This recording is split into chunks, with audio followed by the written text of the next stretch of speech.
Louis Pasteur a imaginé très vite pouvoir et devoir travailler en dehors de ses murs à l'Institut Pasteur et se tourner vers l'international.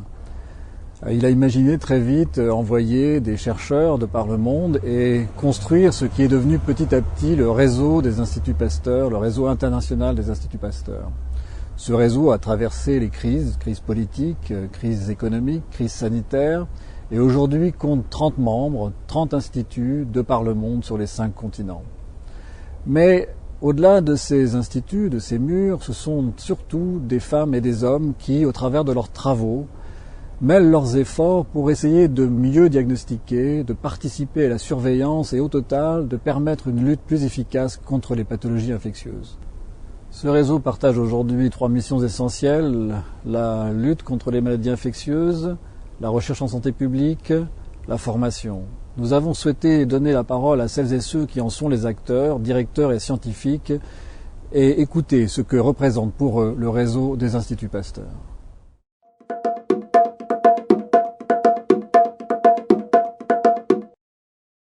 La direction de l'Institut Pasteur, c'est une grande aventure. Tout est possible, c'est un spectre extrêmement large et je dois dire que travailler avec les chercheurs de l'Institut Pasteur, c'est un plaisir parce qu'en fait, on a des personnalités extraordinaires, des pensées, des idées, de l'originalité, donc en fait c'est très, très intéressant et aussi très amusant. Aujourd'hui, qu'est-ce qui fait que quelqu'un comme vous se lance dans une nouvelle aventure de direction d'un institut? Pour moi, si vous voulez, c'est la réalisation d'un rêve. L'Institut Pasteur, les valeurs pastoriennes, dans mon pays d'origine, l'Uruguay, c'est un rêve. C'est un défi très intéressant pour la situation justement du centre de Hong Kong qui naît comme un partenariat privilégié entre l'Institut Pasteur et l'Université de Hong Kong. Après près de 20 ans à l'Institut Pasteur de Paris, j'avais le désir d'avoir une activité utile pour les pays du Sud, directement, concrètement.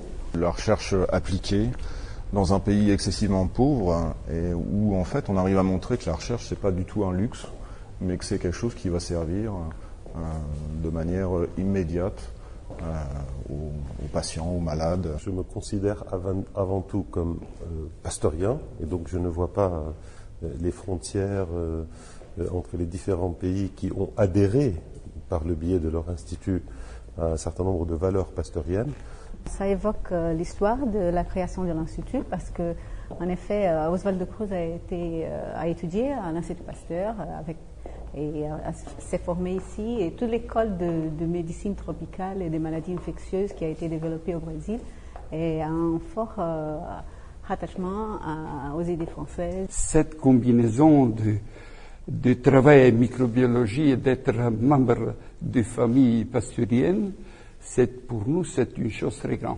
And because we can now visualize infection in living cells as it really happens, we have a very efficient way of finding new drugs that could actually be much better, much more active than the ones that are currently on the market. And in HIV and TB, we have made much headway in the meantime.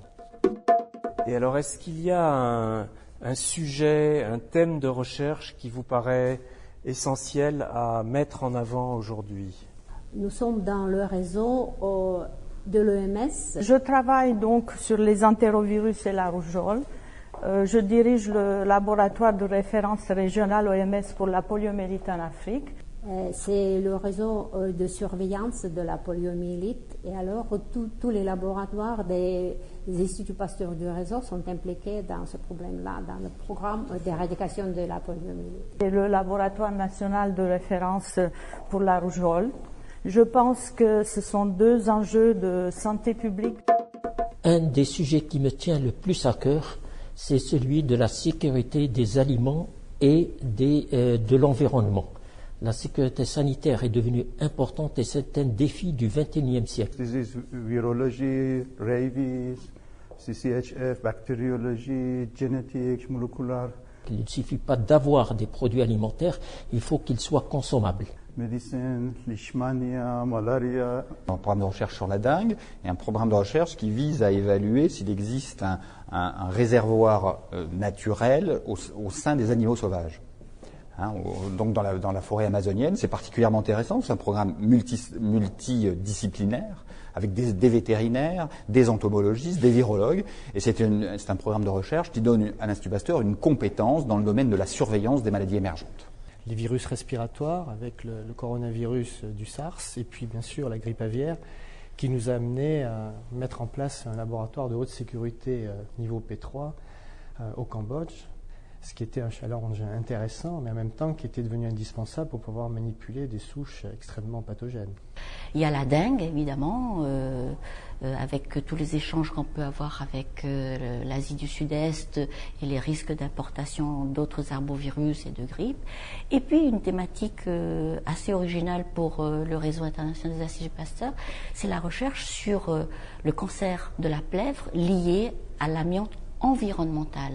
Une épidémie de fièvre de la vallée du Rift, et donc il y a des projets de recherche actuellement qui vont se développer sur cette pathologie. Sur les arbovirus et le virus de la fièvre jaune, centrer toute la structure de recherche de cet institut, ou une bonne partie de la structure de recherche, tant sur le plan virologique qu'immunologique, sur cette thématique qui m'apparaît aujourd'hui essentielle, pas seulement à moi, mais aussi aux institutions internationales. Je pense que sur les méningites actuellement, il y a un travail qui est exemplaire de fait au CRMS, à la fois en termes de diagnostic, en termes d'études de circulation des souches. Tout ce qui concerne les maladies émergentes, surtout les maladies virales émergentes.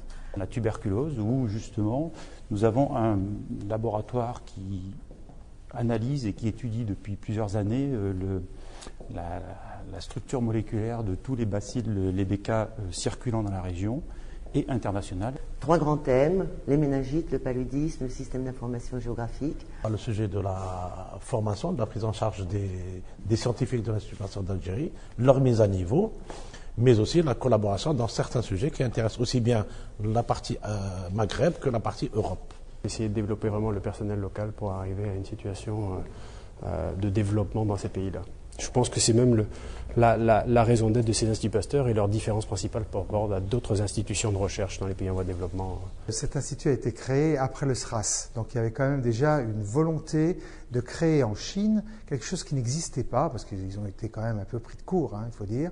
Donc il a fallu vraiment qu'on mette l'accent sur les virus d'abord, et sur tout ce qui pouvait permettre de se protéger, de protéger la population chinoise contre ces virus. Est-ce qu'il y a un sujet sur lequel on pourrait mettre le doigt de collaboration entre la Fondation et un institut du réseau, par exemple? Est-ce qu'il y a quelque chose de très marquant? Oui, en ce moment-ci, on est en train de discuter avec Sofia la possibilité de collaborer sur des nouvelles molécules pour HIV et autres infections. Je pense très bien que nous sommes commencé des études dans un projet pour le 6e programme de l'Union européenne sur l'influenza. C'est un projet qui a été financé à travers une reconversion de la dette de l'Uruguay avec la France. Bon, l'Institut Pasteur de Montevideo est un institut qui s'est positionné sur le plan de la science et de la technologie. Et le modèle de l'Institut Pasteur de Montevideo, c'est le modèle de l'Institut Pasteur de Paris. Notre groupe est devenu maintenant compétitif.